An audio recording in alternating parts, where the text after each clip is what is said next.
Thank you, everyone, for showing up. I'm Rick Wilson, the director of Scientia, and I'm looking forward to today's lecture. This year's series is on the topic of creativity, and while people in the various disciplines at Rice differ in the questions we ask and the methods we use, what unites us is the creative impulse that we bring to our work. This year, Scientia is calling on people from different disciplines to talk about how their imagination works, to tackle interesting questions and to pose novel ideas. Well, today we're fortunate to have Josh Eyler speaking to us on the topic of teaching as a creative endeavor, something that should be important to almost all of us.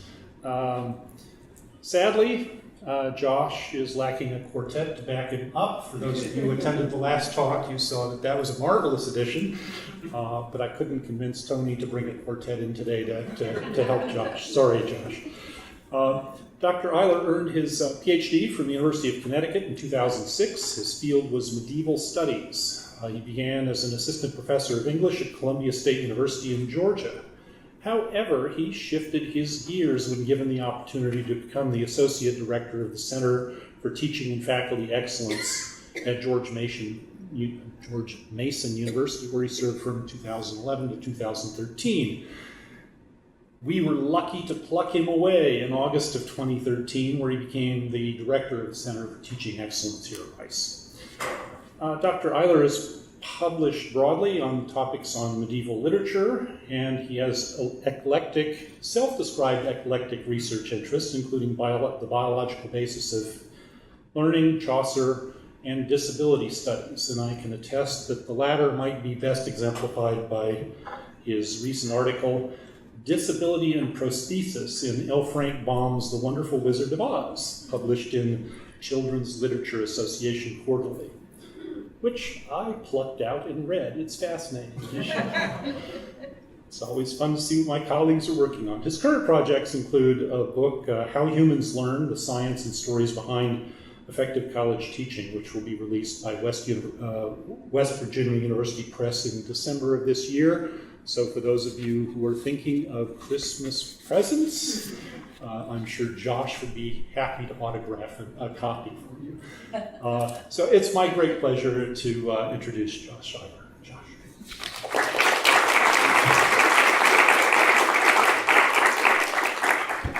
Thank you, Rick. It's nice to meet the one person who read that article. I'm very excited about that. There's 2 downloads. I really appreciate the offer to speak in this series, particularly because I have a lot of respect for this organization and the members of Scientia, many of whom are mentors to me here at Rice. So I thank you for that, Rick, and thanks to Michelle for all your help with all the details and everything. As Rick alluded to, there's both good news and bad news in being the person to follow Tony Brandt's amazing lecture last month. The bad news is there won't be any music. I toyed around with bringing in my daughter's toy keyboard, but all I can play is Heart and Soul, and so I didn't think that would be very enlightening. The good news is I do hope to build on some of the themes and the ideas that Tony provided as a framework for our understanding of creativity last time. Particularly the issue of novelty, making something new. And if we think about creativity in those terms as taking currently existing concepts, ideas, materials, and making them into something new, that describes teaching to a T.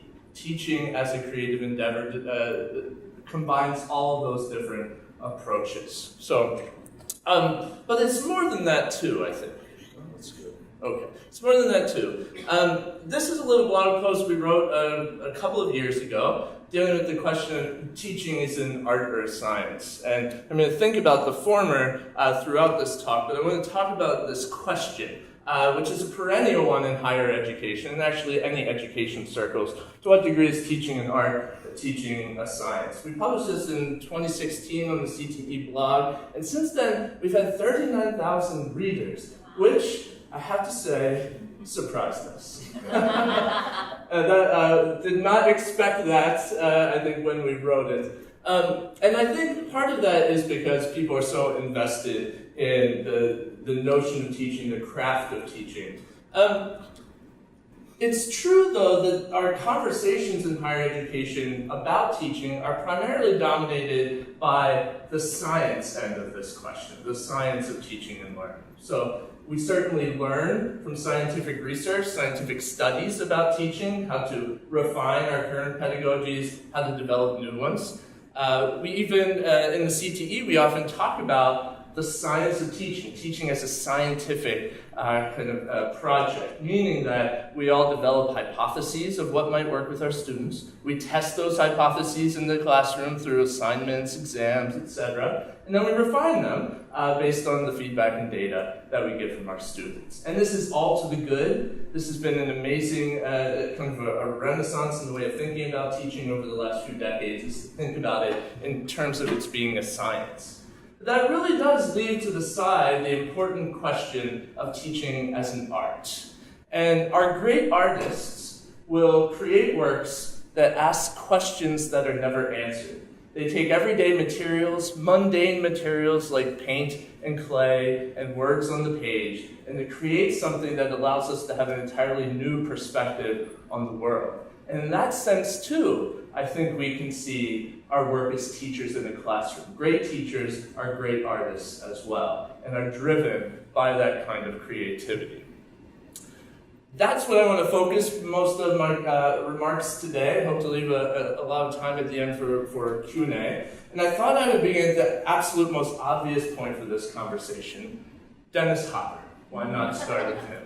Also a connection to Tony's talk. I remember that art piece.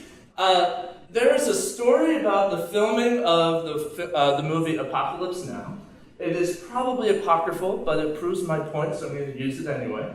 And the story is that during the filming, Dennis was stumbling over his lines. He couldn't remember anything during a scene. And Francis Ford Coppola comes up to him and says, "Dennis, what's going on? You don't know any of your lines. We have a tight schedule here." And Dennis says, "Well, I thought I was supposed to forget my lines." And Coppola says to him, "But you have to learn your lines before you can forget them." Now, putting aside the many possible reasons why Dennis Hopper couldn't remember his lines, fascinating though they might be, Coppola is drawing on a well-known process that actors go through when they prepare for a role, where they learn their lines in order to forget them.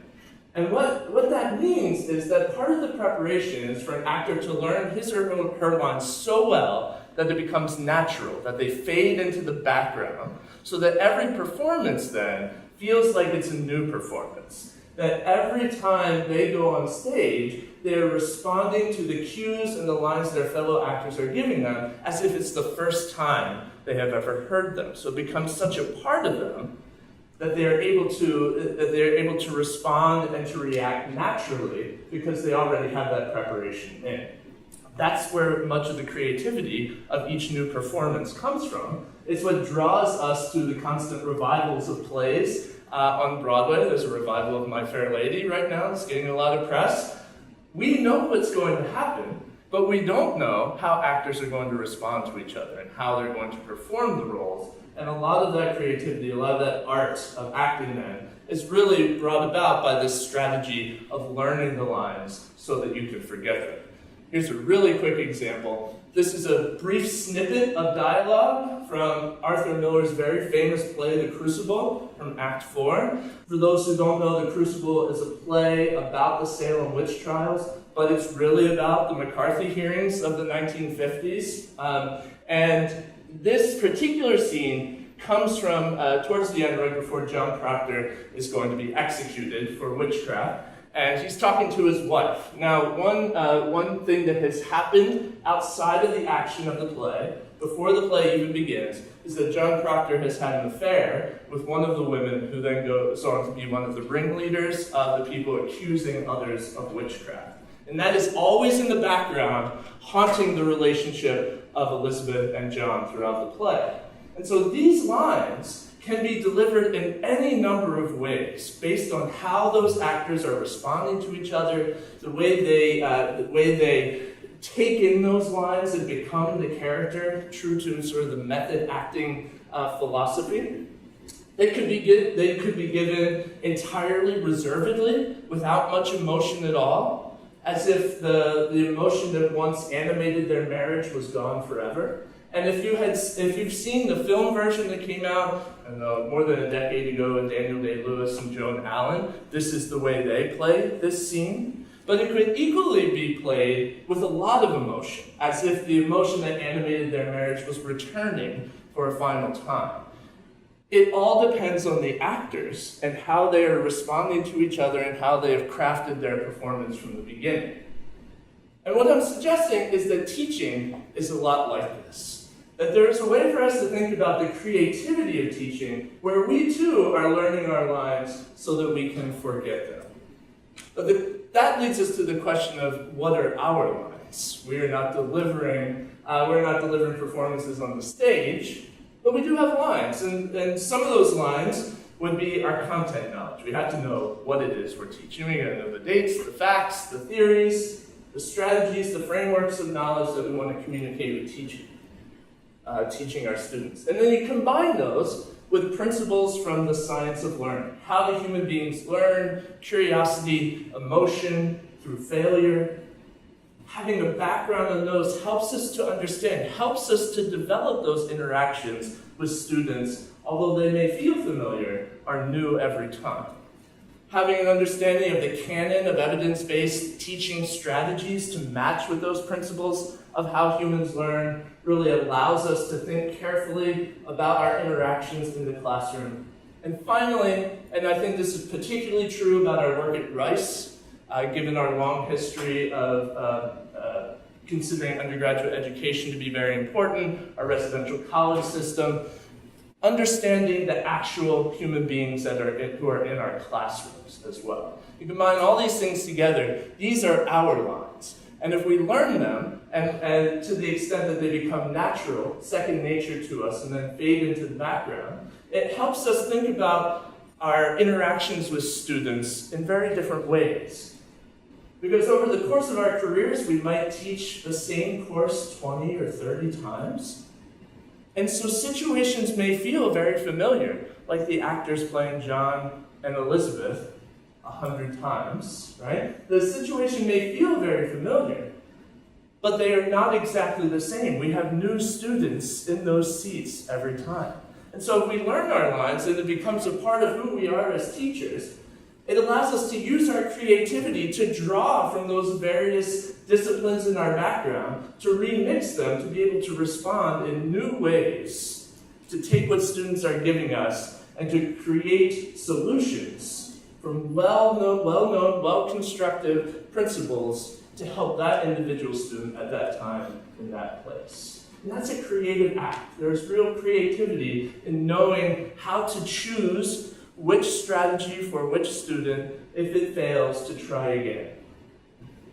Good. So that's the first thing I want us to think about, creativity along the lines of the same sorts of strategies that actors use to engage their creative selves. Well, there's another one, and John Cornwell's here. I don't know if he is, but I don't want to make him angry. But I do think that another way that we can be creative in teaching is to think beyond what is measurable. Not everything that happens in a classroom can or should be measured. Very simply, I think. Not everything that happens in the classroom can or should be measured. Certainly some things should, right? We need to be able to see at some point if students are learning what we hope they are learning, but at the same time, not everything needs to be measured. Betsy Berry was our associate director, one of our associate directors in the CTE up until last year when she moved to Wake Forest. But one of the things she did in her time here is create a new taxonomy of learning goals. And what I'm talking about here are things that she categorizes under development of self and development of experience, right?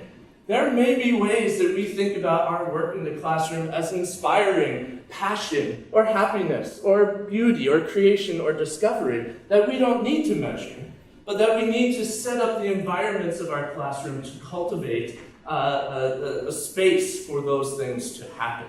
We may never actually know if they happen, but we have set up an environment where they could happen. This is what I'm talking about by things that aren't measurable.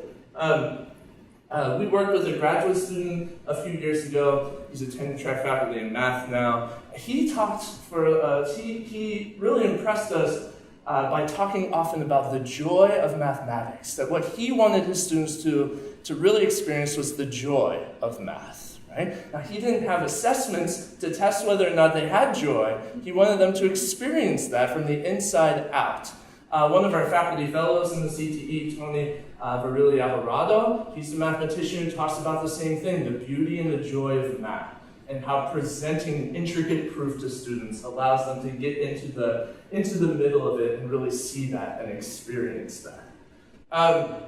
I've heard Kathy Matthews, who I know couldn't be here, talk countless times about the beauty of scientific research and how she wants to convey that to students. She tells the most amazing stories in her class to bring students inside that process and really see what it means for research to be beautiful. My own experience, when I was in college, I took a course, it was either my junior or senior year, it was contemporary, 20th century British and American fiction. And although I'm a big Virginia Woolf fan, I had never read Through the Lighthouse before that.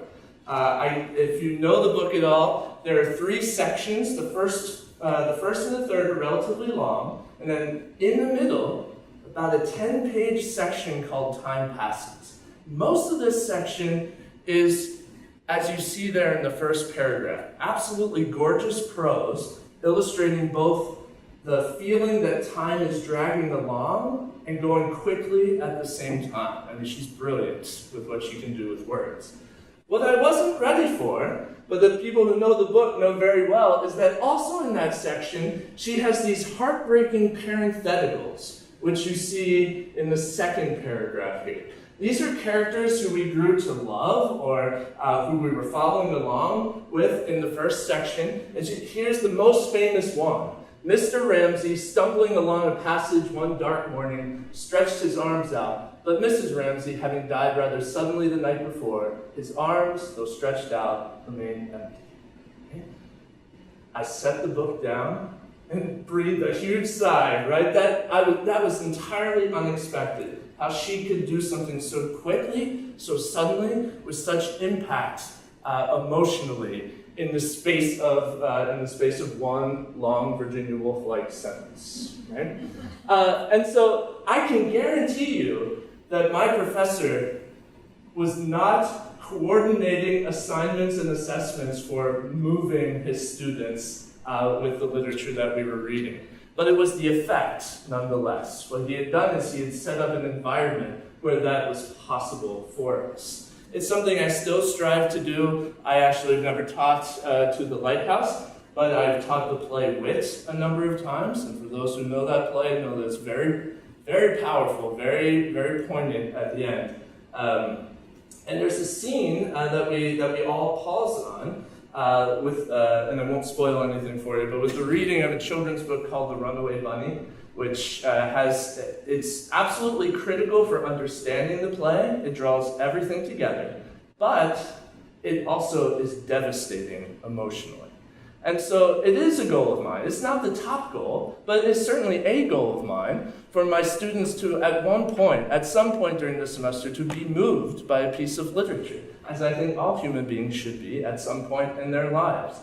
There are certainly other concepts that I want to get across, but I think part of our creativity as teachers is to think about ways that we can use our courses to fulfill these kinds of goals for our students as well.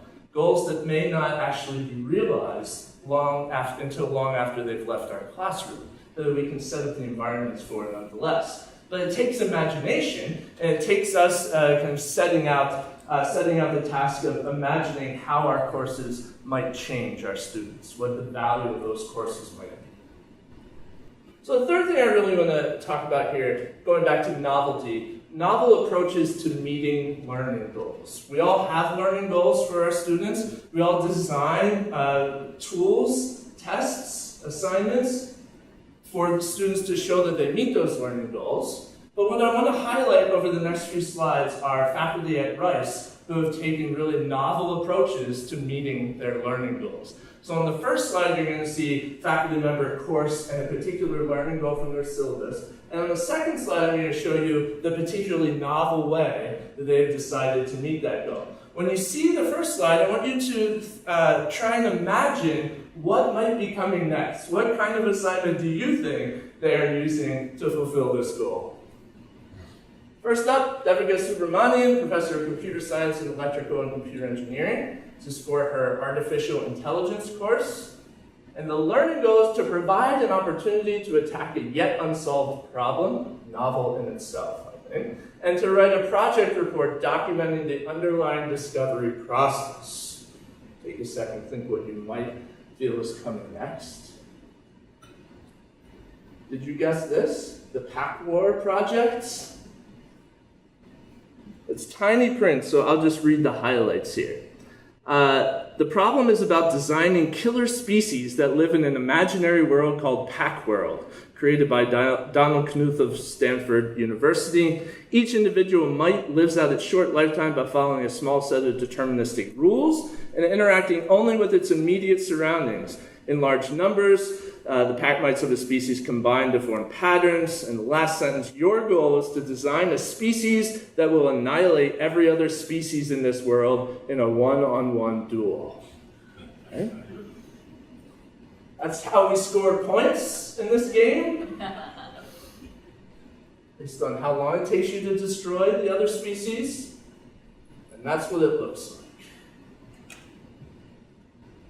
Now, I've heard Devika speak about this project, and the way she describes it and connects exactly to what I'm talking about here in terms of creativity. She wants students to think in different ways about how to apply artificial intelligence, right? That's a living thing, and that she needs them to develop facility with the multiple components at play at any one time. And so she constructs, or at least taps into a game, and has kind of sort of redeveloped a common game of Stanford. Carrying a Fuquay, who I'm privileged to learn from every day since I'm married to her. Lecture in Visual and Dramatic Arts, PwC, Museum and Cultural Heritage. This is for drawing. Learning goal to expand knowledge of contemporary drawing practices and how the term drawing is defined. Take a second to think of what might be coming next. This is from a previous iteration of that project, drawing machines, where students construct machines that are able to draw. Forces students to question, what is a drawing? What is the role of an artist in a drawing? Does there need to be anything conceptual to make it art? And how does that process actually play out? I think it'll be happening in drawing one, or beginning drawing in a couple weeks. I don't know how that one was put together, but this one is wind chimes with ink and a fan on top of it blowing the chimes to create something that is then critiqued as a drawing. So it forces really powerful questions, I think, about what a drawing might be. Jeff Fleischner, Introduction to Archaeology. This one, the Rice News sort of beat me to the punch. They already published pictures about this one, but maybe some of you have heard it before. But one of his, he's teaching this course in Herring 129 this semester, so I get to see it all play out live. But to design and apply field methods to generate data for archaeological interpretation. The way he chooses to fulfill this learning goal is serial survey, where he marks out part of Rice's campus, hides different breakfast cereals in different locations, and gives students the tools that they need, the tools of a professional archaeologist, to go out and find those different sites. Here's a picture of one of the students mapping out where Fruit Loops has been discovered, and what that might say about the group of people who put the Fruit Loops there. I do have a video that was made a few years ago of this. It lasts just a few minutes. The Educational Technologies Department is here to help faculty and students at Rice. When I began thinking about applying for the Brown Grant, I actually emailed Carlos Solis on the recommendation past this a little bit. that I cover in a series of lectures in my class, and they tend to be very dry lectures. They always found that material challenging, not because the topic is difficult, but just because it's not a very dynamic subject. But by animating it with a field project and a problem set, they both learned it much quicker, and I think they actually enjoyed the process. To get the students thinking about archaeological survey, we set up sort of a fake survey area on campus, create archaeological sites out of breakfast cereal, actually. And then the students will go to those different parts of the university, and they will have to apply different archaeological survey techniques and then report back what they find. So with the Fruit Loops, we noticed that they were all along the waterways in general, and they were also very close to old Cheerio sites. This led us to believe that they came from Tudor Fieldhouse and came and conquered a lot of the Cheerio sites. And they're medium-sized, and they're all really spread out, so they're probably rival city-states. It means global positioning system, so if we have enough signal where we can take a picture, it'll track it for satellites. When we upload the picture, it'll automatically set it into a map, so we can see exactly where we took it on campus. In each anthropology group, we have surveyors, we have reporters, and we have the director. And because I'm the director of this project, I'm kind of back and forth between the two groups. Now I think these groups, I don't know if they're extensive or intensive surveying, they're definitely trying to hire city planners. They're intensive, so they're at a transect. Straight down.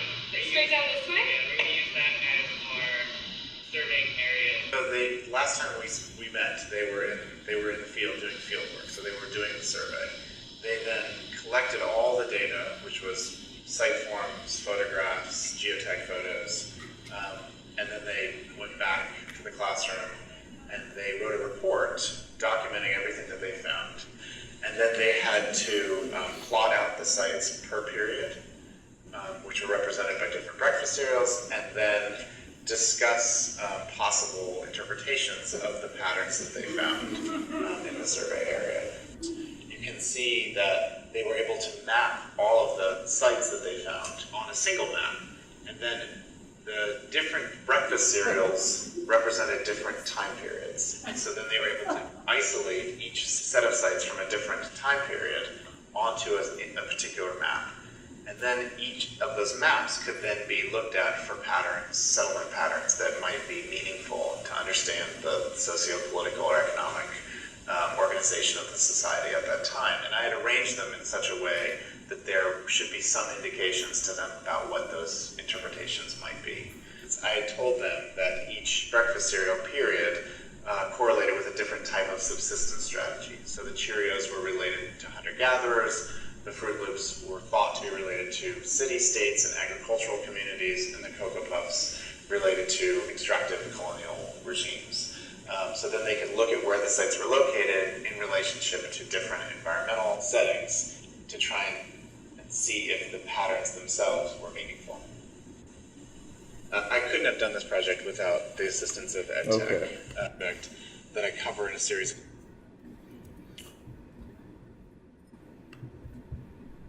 All right, cereal survey. And all the reports that we get from students in this class is that they absolutely love it. But again, so novel ways of thinking about how we fulfill the learning goals that we have set out for students. Final example from Beth Beeson-Admire, who's a teaching professor in biosciences. Cellular and molecular animal physiology to acquire a fundamental knowledge of how animals work. This is the assignment, the Fictional Animal Project. And it's a project that Beth has just published on in Advances in Physiology Education. Here's a description. To help students understand how body systems affect each other in the context of organism-level function, as well as the diversity of animal system designs, we asked students to create a fictional animal based on combinations of particular systems and assess its viability. Additionally, this assignment was designed to help students understand interactions between animals and their environments and recognize potential trade-offs and constraints. Now, these are group projects that she has her students work on for most of a semester. Really clear guidelines. She gives them the body systems that they need to make sure they incorporate. She constructs constraints on those as well. This is a slide from a presentation that she's given in the past. She's given me permission to use this. Some of the animals that her students have created in the past. We have a giant blubber salamander over here. Pinky down in the left-hand corner. This is my favorite. The Boreat Paxson. And then a fellow affectionately known as Bob down here. They do a written component to this. Over the course of the semester, they then present on it. They're asked really critical questions of what are the conditions under which this animal could and could not survive its relationship to biodiversity. This also she sent me this feedback. This is from a student's response to the question of whether this project helped him or her understand better how physiological systems function. Helped me understand why not every animal has evolved to have the best version of each system. I learned about how not to make animals work, which helped my overall understanding of how animals do work. And at the end, when we put together the presentation, I realized that I actually knew a lot more about how the different systems connect with each other. Right? So novelty, not for novelty's sake, and I think that's a common misconception about creativity, that it just has to be new in order to be new, and that means that it matters. And that can be true, but novelty that also has some use to it. In this case, an assignment that not only allows them to exercise their creativity, but that helps them to learn the material of the course more effectively. Ultimately, this was just published in the Chronicle of Higher Ed 2 days ago. And ultimately, I think everything that I'm talking about today comes back to this. What do we want our students to remember about our classes 20 years from now? Will it be the content? Will it be an assignment? Will it be the joy or the beauty of the subject matter? Will it simply be the experience of having sat together with 20 other people and discussed a book or a scientific discovery? What will it be? How will this have mattered to them in 20 years? How will they have been transformed by the courses that we teach?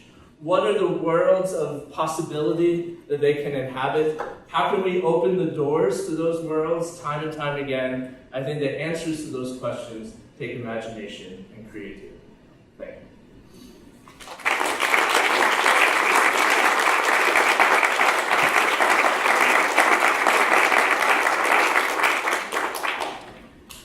Josh has agreed to take a few questions.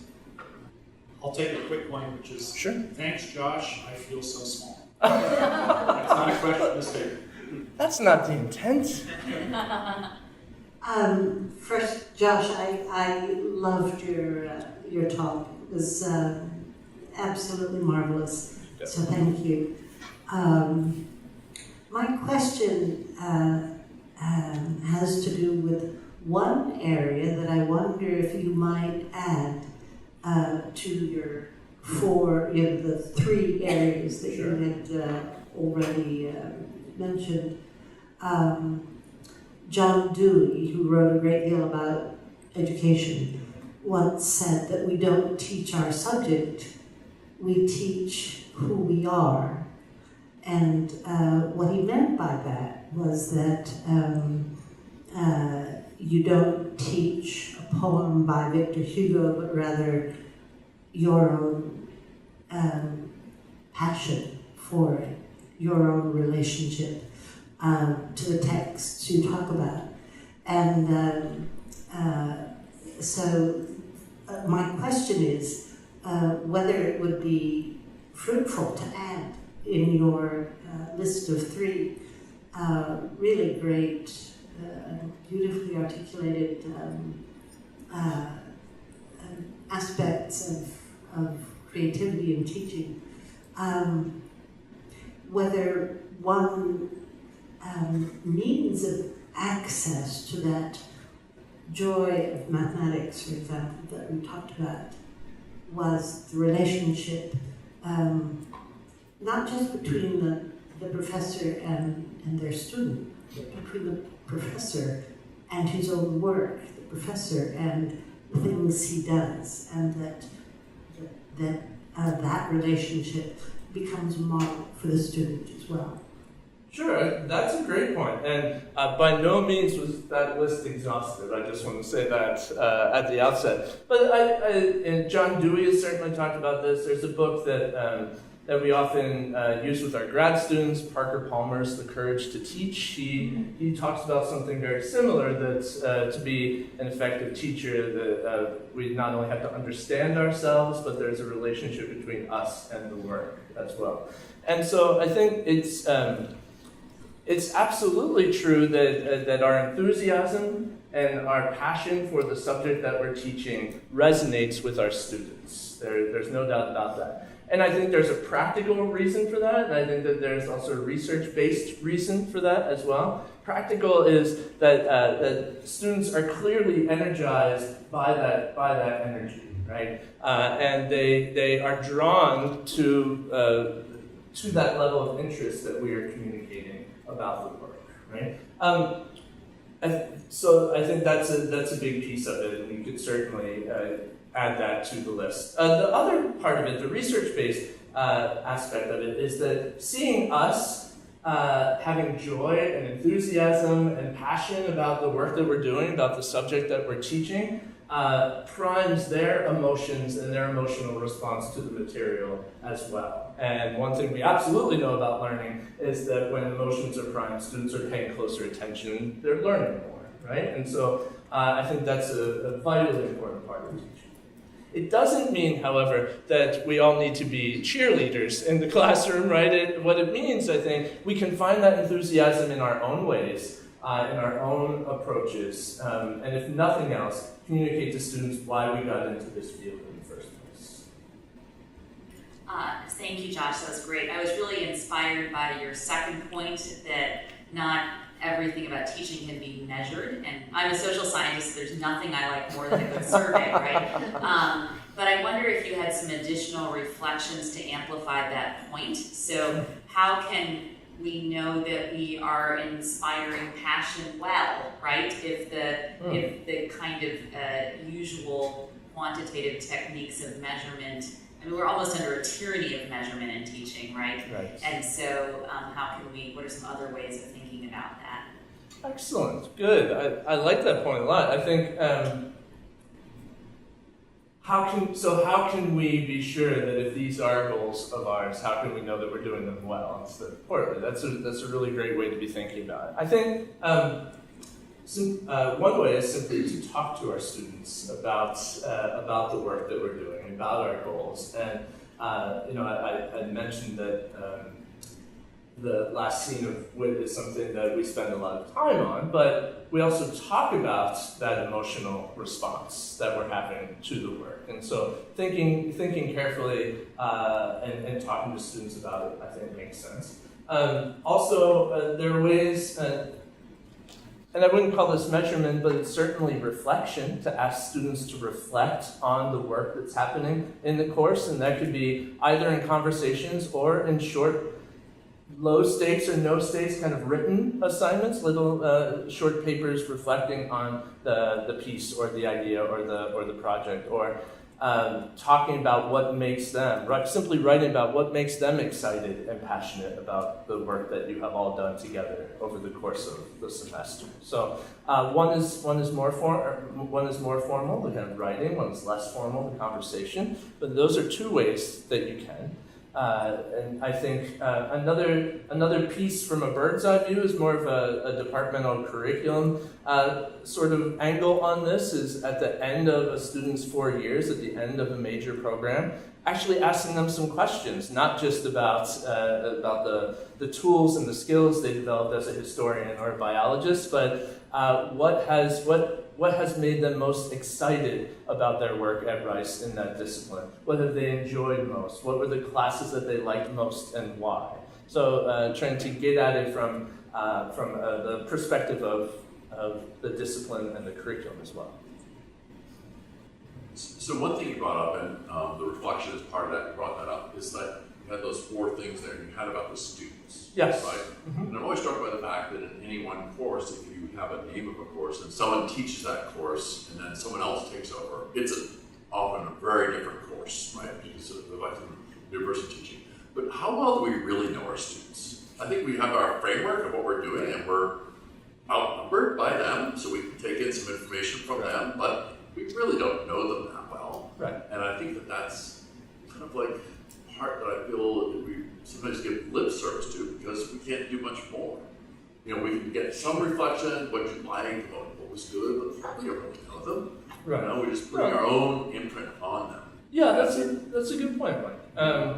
I think, so those 4 circles are, I mean, there are no kind of ending points to our work within those, right? Trying to gain a sense of that. And I think I was particularly pointing out that some of the hallmarks of a Rice experience include the associate's program and the residential colleges that here, it's a little bit easier to get to know students and not that we're using our classrooms to be buddies or pals or to pry, but to know them as human beings, right? And that's both a general and a specific goal.